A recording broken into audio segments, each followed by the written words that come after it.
Gagawa po tayo ng tar papel. Ayan po yung layout ko. Open and i-copy paste mo natin sa Microsoft Word.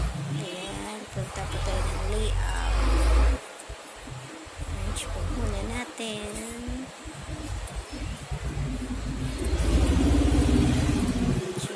Ayan, yung second kami yung pinili ko na gagawin na tar papel layout po, adjust ng konti.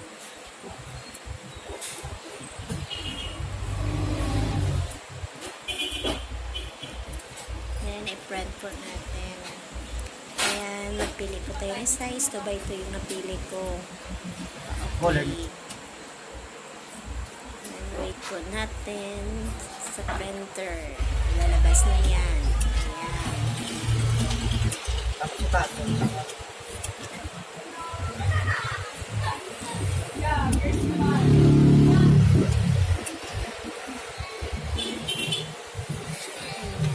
Lumabas na yung Seacock.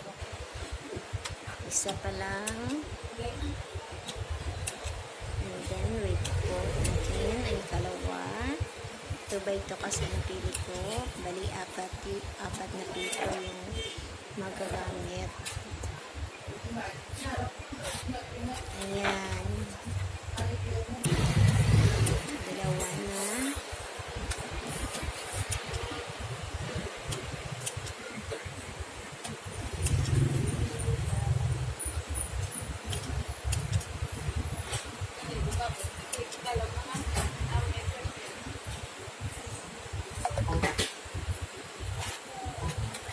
Ayan, tatlo na. And the last.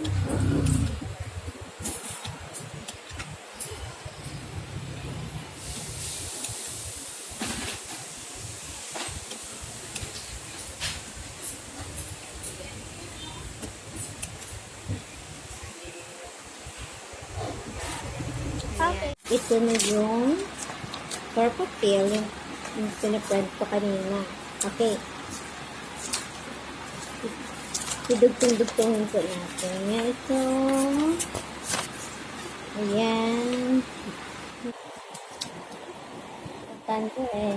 Ayan, scotch tape na lang. Kalimutan ko yata.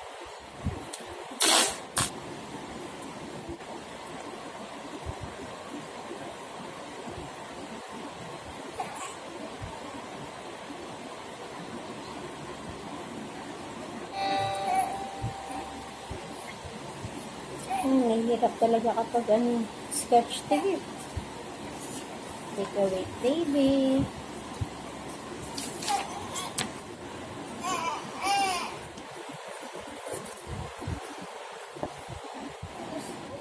Ito na po yung tar papel na pinaprint ko at ginawa ko kanina. Yan po.